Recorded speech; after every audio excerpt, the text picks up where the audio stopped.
Alright, so here we are on Monday the 11th of August, still riding the wave of Celtic's comfortable win, away to Aberdeen at Pittersley yesterday. If you caught the instant reaction right after full time, you'll know the mood was already pretty upbeat, but having had a night to let it all sink in, the picture feels even clearer. This wasn't a game filled with outrageous attacking flair or countless chances, but it was one of those controlled professional displays where the result never felt in doubt. From the first whistle to the last, there was a calm authority about. Celtics play the kind of composure that reassures you as a supporter that the 3 points are firmly in the bag.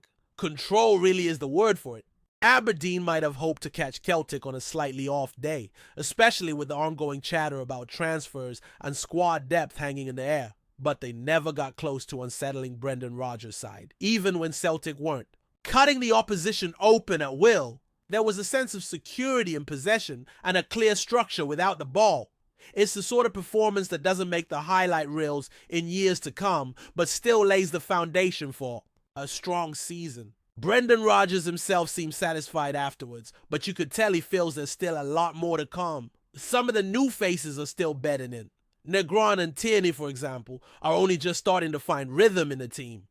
There's a sense that once those attacking connections really click, Celtic will be far more ruthless in the final third. Add to that the fact Dyson Maeda hasn't yet hit his stride this season, and you start to see just how much potential growth there is in this group. 2 league matches, 2 wins, no goals conceded. It's a solid base to build from, and with a short break before the next Premiership fixture, Rodgers will have time to fine-tune a few things. Tierney's situation was an interesting subplot. Out to the afternoon, as Rodgers revealed post-match the left-back had been physically sick at halftime, literally vomiting in the dressing room, but still insisted on coming out for the second half. You could see he was struggling a little by the time he was taken off, with about 25 minutes to go, and the manager admitted it might have been part fatigue, part after effects of the illness. The hope is he'll be fully fit for Friday night's cup tie against Falkirk. Up front, the focus inevitably turned to Adam Ida. It was another frustrating afternoon for him. A couple of heavy touches moments where the ball just didn't stick, and that general look of a striker short on confidence. Rodgers, though, remains publicly supportive. He pointed out that Ida looked sharper last season when pushed by genuine competition for the starting striker role, and hinted quite strongly that the club still needs to bring in another first-choice forward. It was telling that he doesn't seem to view Shunya Yamada, who came on for a cameo, as that direct competitor just yet. Yamada showed flashes of quality in his short time on the pitch, including one particularly tidy touch to bring down a high ball on the left, but Rodgers made it clear he's still a work in progress. That potential new striker remains one of the big talking points around the club. In Rodgers' mind, the ideal situation is having a proven number 9 come in and push Ida for the starting spot with Yamada as a third option. That would likely mean younger forwards like Johnny Kenny and Rocco Vada heading out on loan for regular game time. The problem, as always with Celtic's transfer business, is that nothing is ever guaranteed until it's over the line, and there's been little signs so far of anything imminent. You can sense Rodgers' weariness when the topic of transfers comes up. Every press conference, every post-match interview, it's the same set of questions from broadcasters, newspapers, and fans alike. The manager has been careful not to throw anyone under the bus, but he's also been clear that recruitment is not entirely in his hands. More than once, he's hinted at a disconnect between the football side and the club's overall transfer operation. For now, he says he's happy with the backline and midfield depth, but he's been equally upfront that the attack still needs strengthening. Ideally with a right winger, another striker, and possibly an extra option on the left. The champions. League playoff deadline has added another layer to the tension. Technically, the registration cutoff for the squad is Thursday, but Celtic can still add 2 wildcard players up until the night before the first leg. That gives them until next Tuesday to get deals done, but in truth, the chances of major additions before then feel slim. If nothing changes, Rodgers will have to navigate that high-stakes tie with the squad as it stands, which while solid still lacks the variety and cutting edge he clearly wants in attack. Performance-wise, yesterday felt like a step up from the opening win over St. Mirren. The team looked more comfortable on the ball and several individuals stood out. Tierney and Negron both impressed, as did Alistair Johnston down the right. Reo Hatade's goal, a curling effort that kissed the inside of the post on its way in, was the kind of finish that reminds you why he's considered one of the best midfielders in the country when he's on form. Cameron Carter-Vickers was his usual rock-solid self at the back, quietly sweeping up danger and keeping things organized. Callum McGregor has ever knitted the midfield together, though perhaps he's now so consistently good that his performances almost go unnoticed. Still, even with those positives, there's no escaping the fact that the final third remains a little blunt. Maida hasn't been his dynamic self yet. Ida is battling through a dip in form, and some of the attacking link-ups are still developing. It's not panic stations by any means. Winning while not playing at full capacity is a hallmark of strong sides. But it's clear that a couple of key additions could make a huge difference. The league table already makes for pleasant viewing from a Celtic perspective. With Hearts also on maximum points, the two clubs are setting their early pace, but the fact that Rangers have already dropped points adds a small extra layer of satisfaction. It's far too early to be drawing conclusions, but opening a gap on your main rivals in the first fortnight of the season is never a bad thing. Across the Premiership, the number of early draws suggests plenty of sides are still finding their feet, but Celtic have avoided that trap and kept their momentum intact. Now the attention starts to shift. This week will reveal the opponent for the Champions League playoff, with Slovan Bratislava and Key Klaksvik meeting in their second leg tomorrow night. There's also the small matter of a rare Friday night.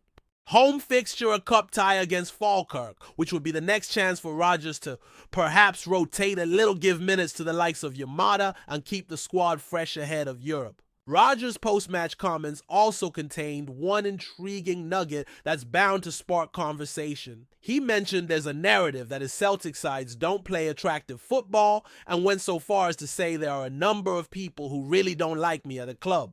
It's a bold admission, and only he truly knows who he's referring to, but it adds a touch of drama to what has otherwise been a straightforward start to the season. Whether that sentiment fuels him to prove a point or simply sits in the background remains to be seen, but you get the feeling Rodgers isn't the type to shy away from making his case on the pitch.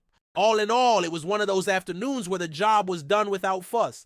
The clean sheet was never seriously threatened, and the 3 points were banked with minimal drama. If Celtic can keep stacking up results like this while the squad evolves and reinforcements arrive, the early season grumbles about transfers will fade into the background. For now, the players can enjoy the satisfaction of a professional win, and the fans can look ahead to a busy run of fixtures with the team in a strong position both domestically and in Europe's qualifying stages. And as we move deeper into this week, the conversation around Celtic feels like it is running on two parallel tracks.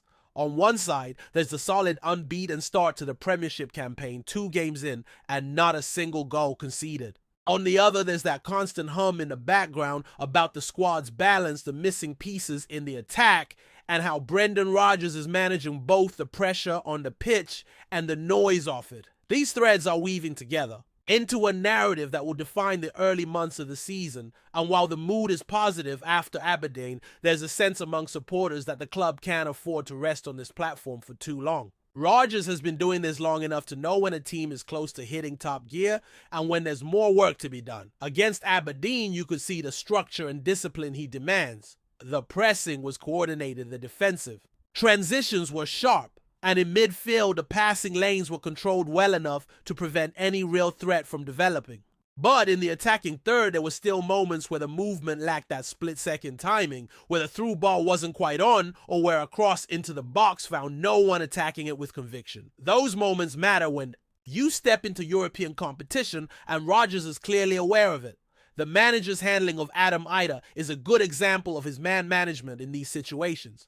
He could easily have deflected the post-match discussion away from the striker's struggles, but instead he doubled down on his belief that Ida can deliver, as long as there's competition pushing him. It was no coincidence that Rodgers referenced it last season's dynamic with Kyogo Furuhashi, suggesting that when Ida had to fight for minutes, he produced better performances. That wasn't just about keeping the players' confidence up, it was also a subtle nudge to the club's recruitment team. Celtic need another forward of genuine starting quality, not only to score goals, but to elevate the overall standard of the attack through internal competition. Shun Yamada's brief appearance at Pittodrie hinted at qualities worth exploring further. There's a natural touch and composure about him, and he seemed eager to stretch the play by running into space, rather than always coming short. Rodgers acknowledged that Yamada has the right attitude and a willingness to improve. But it's clear he's being eased in gradually. A home cup tie against Falkirk could be the perfect setting to give him a proper run, especially with the squad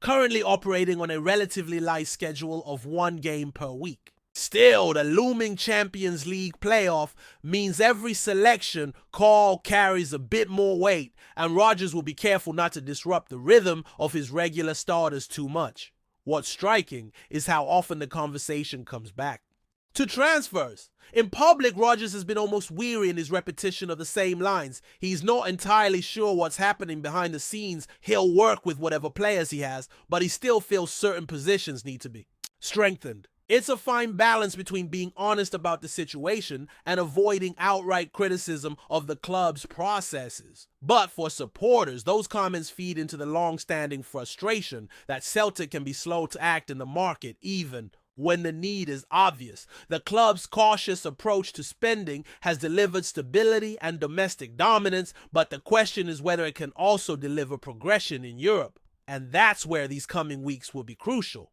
The timing of the Champions League playoff only adds to the tension. Officially, the squad list for the tie must be submitted by Thursday, but that wildcard provision means Celtic could still add 2 players right up until the eve of the first leg. In theory, that gives the recruitment team an extra few days to get deals done. In practice, every day that passes without concrete movement makes it harder to believe significant reinforcements will arrive in time to make a real impact. That's why there's a growing acceptance that Rodgers will have to navigate one of the season's biggest tests with essentially the same group that started these opening league matches. Looking back at Pittodrie, it's worth highlighting just how professional the performance was. The defensive unit anchored by Carter Vickers looked in complete control. Even when Aberdeen tried to push higher up the pitch, Celtic's backline handled the pressure with composure. Alistair Johnston was tireless on the right, pressing aggressively, recovering possession, and still finding energy to get forward. In midfield, Rayo Hatare not only scored a goal of the highest quality, but also dictated tempo in key spells, while Callum McGregor quietly went about his work as the glue that holds everything together. These players set a standard that the rest of the squad has to match, and their consistency is one of the reasons Celtic can win games even when not firing on all cylinders. That said, no one is pretending the attack is perfect. Dyson Maeda has yet to reach the explosive form he showed for stretches of last season. His pressing remains relentless, but his touches in the final third and decision-making in advanced areas haven't quite clicked yet. Ida's struggles are well documented, and while Negron has shown promising signs, he's still finding his feet in Scottish football. These factors combine to make the final third feel just a little bit blunt at times, something that's fine for grinding out domestic wins, but could prove costly in Europe. The league situation, though, offers reason for optimism. With 2 wins from 2 and Hearts the only other side with a perfect record, Celtic are already in a position of early strength.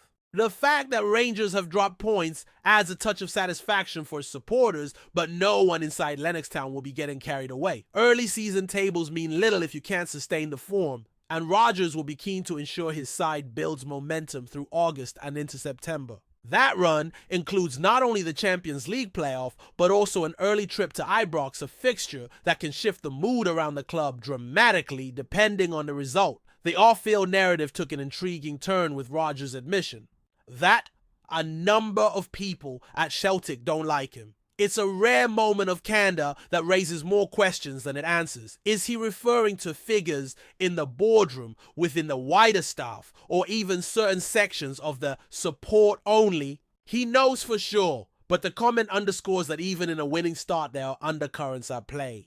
How those relationships evolve and whether success on the pitch smooths over any friction will be something to watch as the season unfolds. For now, though, the focus is on keeping this early season run going and making sure the squad is as prepared as possible for the tests ahead.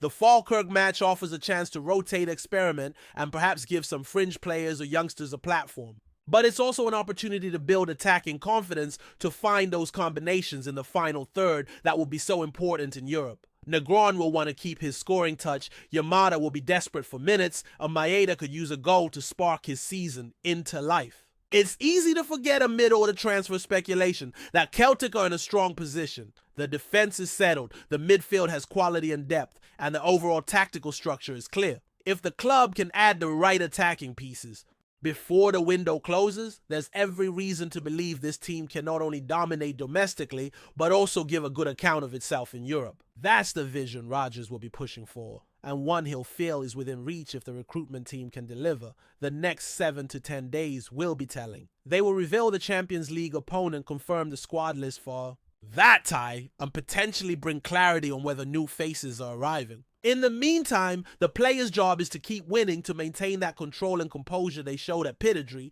and to ensure that when the big nights come, they're ready to step up. Supporters will keep debating, speculating, and refreshing news feeds for transfer updates, but the reality is that the best message Celtic can send is through performances on the pitch. Aberdeen was a reminder that even without all the pieces in place, this is a team capable of doing the job. The challenge now is to take that baseline and build on it, turning solid into spectacular, and ensuring that when the season's defining moments arrive, Celtic have both the quality and the depth to meet them head on. And if that happens, this opening fortnight will be remembered not just as a decent start, but as the calm before a season where everything clicked into gear.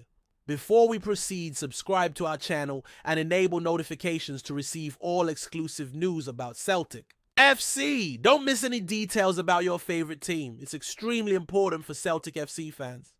The streets of Glasgow have been buzzing with chatter ever since a sensational whisper began making the rounds late last night. Andrew Robertson, captain of Scotland's national team and a longtime stalwart at Liverpool, is allegedly on the verge of completing a shock move to Celtic. The rumor, which seemingly sprang from nowhere but has been carried with giddy enthusiasm through pubs, supporters' buses, and social media feeds, paints the picture of one of the most unexpected transfers in Scottish football history. Eyewitnesses claim to have spotted Robertson's agent at a well-known West End hotel, with further unverified reports of representatives from Celtic also being in the area. Though no official statement has been made by either club, the very notion of the country's most celebrated left back returning home to play in the green and white hoops has sent fans into a frenzy. The potential signing would not only boost Celtic's domestic ambitions, but could significantly alter their presence in European competitions. Of course, without confirmation, all remains speculative. Still, the idea alone has been enough to keep the rumor mills grinding at full speed, each whisper growing louder than the last. If confirmed, this would be a transfer drenched in sentiment and ambition, a move that could bridge the gap between nostalgia and tactical necessity. Andrew Robertson grew up supporting Celtic, a fact well known among the faithful, and the possibility of seeing him patrol the left flank at Celtic Park is tantalizing to many. At Liverpool, he has achieved virtually everything: Premier League titles, Champions League glory, cup triumphs. Yet some insiders suggest he feels the pull of home growing stronger with each passing year. It's said that Celtic's interest isn't just romantic. Brendan Rodgers, always keen on fullbacks who combine relentless energy with pinpoint delivery, allegedly sees Robertson as the missing piece to sharpen both defensive solidity and attacking flair. While questions remain over whether the club could match Premier League level wages, sources whisper of creative arrangements, potential sponsorship deals, and even personal concessions to make the dream financially viable. For now, these are just stories swirling in the air, but in Glasgow, stories have a way of becoming legends, sometimes sooner than anyone expects. The timing of the rumor is particularly intriguing.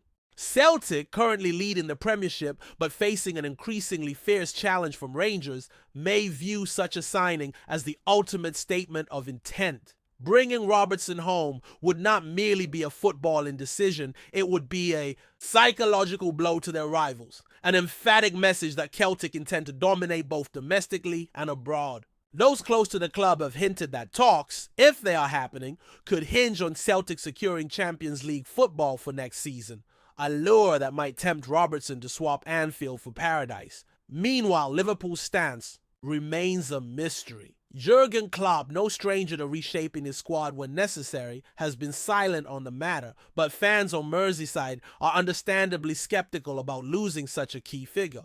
Could Celtic's ambition, combined with Robertson's boyhood allegiance, really be enough to pull off a deal of this magnitude? At present, it remains a delicious unknown, one that fuels both hope and disbelief in equal measure among the Celtic. Faithful and beyond, social media, as expected, has acted as the accelerant to this speculative fire. Twitter threads, Instagram stories, and even TikTok montages have emerged in the space of hours, many featuring edited images of Roberts in a Celtic kit, roaring down the flank under the lights of a packed Celtic park.